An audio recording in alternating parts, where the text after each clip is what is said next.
আমার ৬৭ দিনের রিমান্ডে পুলিশ যখন আমাকে নির্যাতন করত, আমি অসুস্থ হয়ে পড়ি না কেন, আমাকে বলতো আপনাকে এত নির্যাতন করা হয়, আপনি অসুস্থ হন না কেন? ওরাই আবার বলতো আপনার জন্য সম্ভবত মানুষের দোয়া আছে, আপনার জন্য সম্ভবত আপনাদের মা বাবার দোয়া আছে, আপনার জন্য সম্ভবত আপনাদের ভাই বোনদের দোয়া আছে।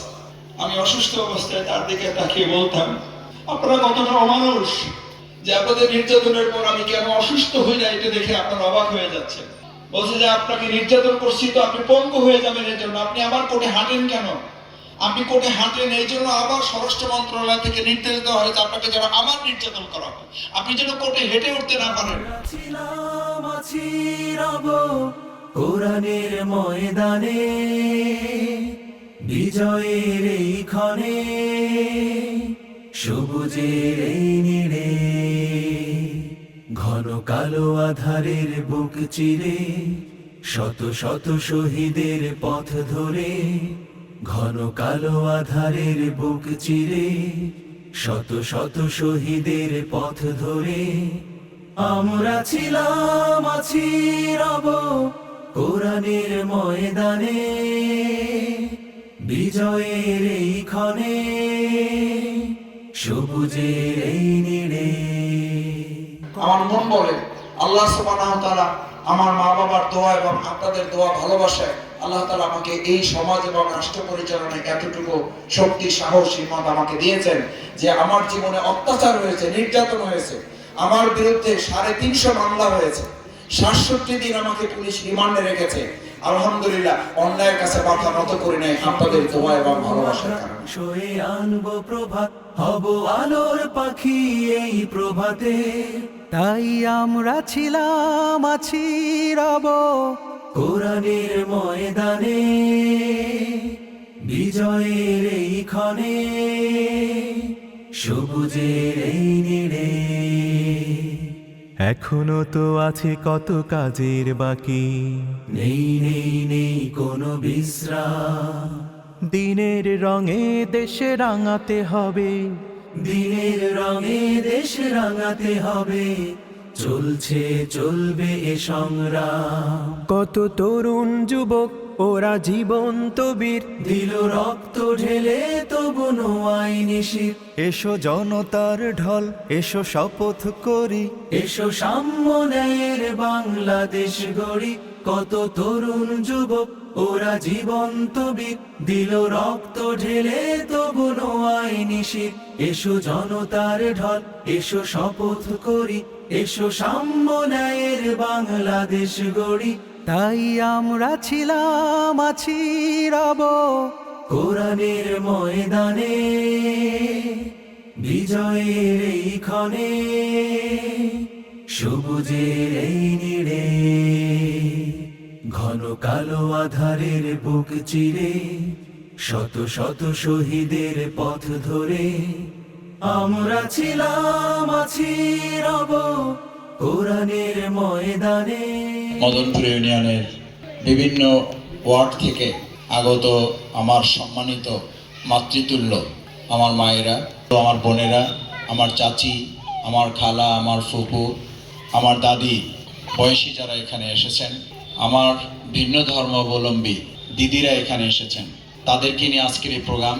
আমার সৌভাগ্য যে আজকের এই প্রোগ্রামে আমার গর্ভধারিণী মা আমার জন্য সবসময় দোয়া করেন।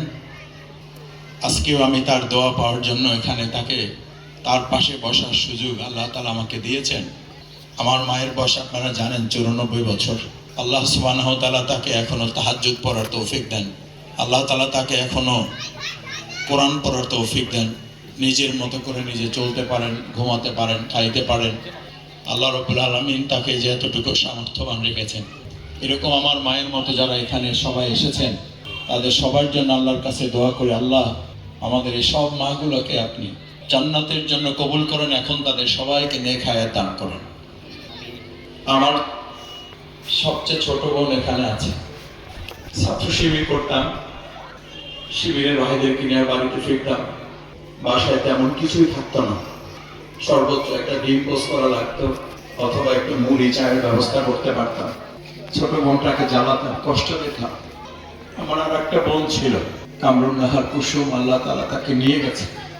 থাকলে আজকের এই প্রোগ্রামে সে কথা বলতো, আনন্দিত হতো। আমাদের এই মদনপুরা থেকে তাদের জন্য আমরা দোয়া করি, আল্লাহ আমাদের এই বোনগুলোকে জান্নাতুল ফেরদাউস নসিব করেন। আমার সহধর্মিণী এখানে আছে। আমার সহধর্মিণীর কথা আমি তার সামনে বলতে চাই না। তার বাড়ি রাজশাহী, কিন্তু আপনারা তাকে বাউফলের মেয়ে বলে এখন জানেন। আপনাদের পাশে থাকার চেষ্টা করেন, চিকিৎসা সেবা দিয়ে আপনাদের দোয়া পাওয়ার চেষ্টা করেন। আমাকে বলা হয়েছে আপনার কোনো বক্তৃতা দিতে হবে না। আমি বললাম কেন? তাহলে এই বোনেরা, মায়েরা, চাচিরা কেন আসছে? বলছে তারা তাদের সন্তান, তাদের ভাই শফিকুল ইসলাম মাসুদকে একটু দেখার জন্য আসছে। আপনার সন্তানের জন্য দোয়া করেছেন, তার সাথে আমার জন্য দোয়া করেছেন। আমাকে ক্রস ফায়ার দেওয়ার চেষ্টা করা হয়েছে। আপনারা আল্লাহর কাছে মানত করেছেন, সাদাকা করেছেন, মসজিদে মিলাদ পড়িয়েছেন। সেসব মায়েরা এখানে এসছেন, সেই বোনেরা এখানে এসছেন, সেই ভাবিরা এখানে এসছেন। আপনারা আমার কথা শোনার জন্য আসেন নাই। আমি কোনো বক্তৃতা দেওয়ার জন্য আপনাদের সামনে আসি নাই। আমাদের কথা বলবেন আমাদের সম্মানিত দায়িত্বশীলা বোনেরা। আমি শুধু আপনারা যারা আমার জন্য রোজা রেখেছেন, আমার জন্য চোখের পানি ফেলে জায়নামাজ ভিজিয়েছে, আমার ৬৭ দিনের রিমান্ডে পুলিশ যখন আমাকে নির্যাতন করত, আমি অসুস্থ হয়ে পড়ি না কেন, আমাকে বলতো আপনাকে এত নির্যাতন করা হয়, আপনি অসুস্থ হন না কেন? ওরাই আবার বলতো আপনার জন্য সম্ভবত মানুষের দোয়া আছে, আপনার জন্য সম্ভবত আপনাদের মা বাবার দোয়া আছে, আপনার জন্য সম্ভবত আপনাদের ভাই বোনদের দোয়া আছে।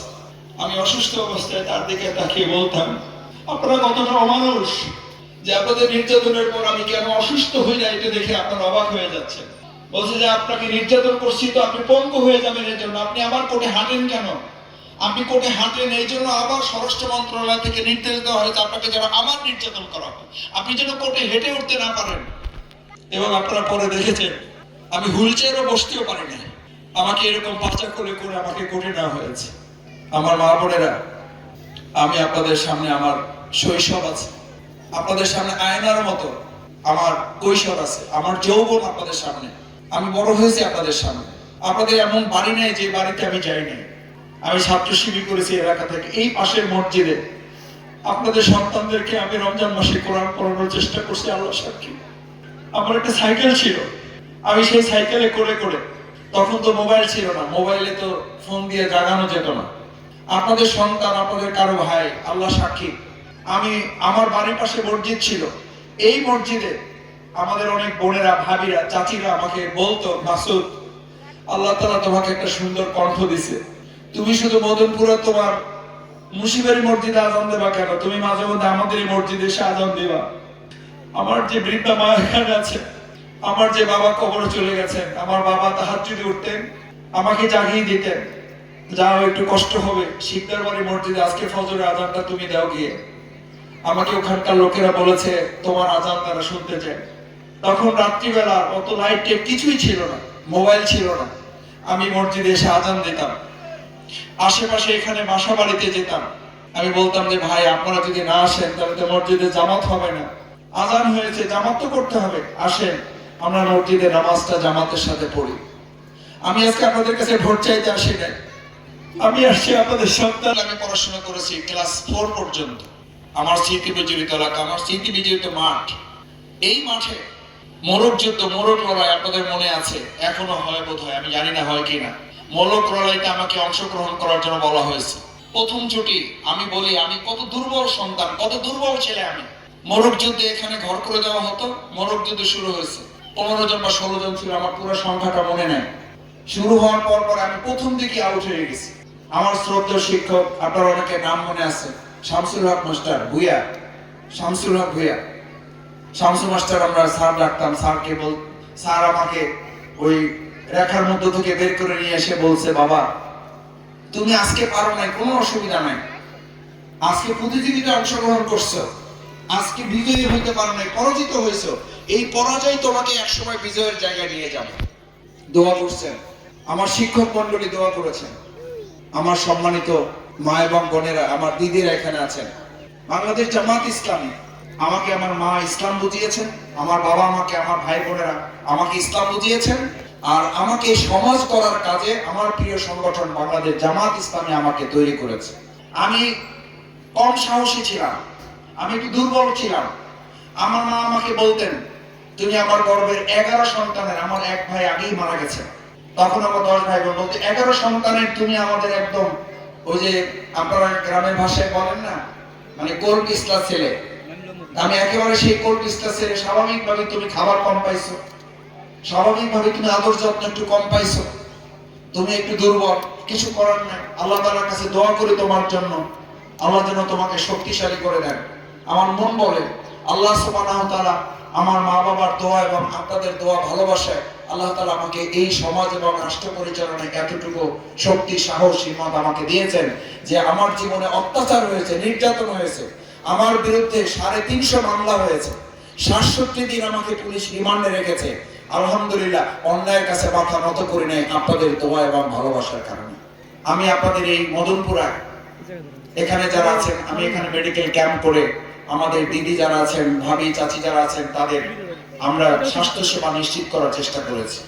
আমি আপনাদের সন্তান যারা আমার কাছে গিয়েছে, শুধু বলেছে আমি বাউফলের ছেলে, আমি মদনপুরার ছেলে। আমি জিজ্ঞেস করি না সে কোন দল করে, দল তো করে, আমি এটাও জিজ্ঞেস করি না সে হিন্দু না মুসলমান, শুধু বলেছে আমি মদনপুরার ছেলে। আমরা তাকে একটা প্রতিষ্ঠানে চাকরি দেওয়ার চেষ্টা করেছি, কারণ আমাদের সরকারি চাকরি দেওয়ার সুযোগ ছিল না। যারা সরকারি চাকরি দেওয়ার সুযোগ ছিল তারা সরকারি চাকরি দেওয়ার নামে আপনার সন্তানকে চাকরি দেওয়ার পরিবর্তে আপনাদের সন্তান থেকে বরং উল্টা সুদ খেয়ে, ঘুষ খেয়ে তাদের কাছ থেকে টাকা নিয়ে তাদের চাকরি দেয় নাই।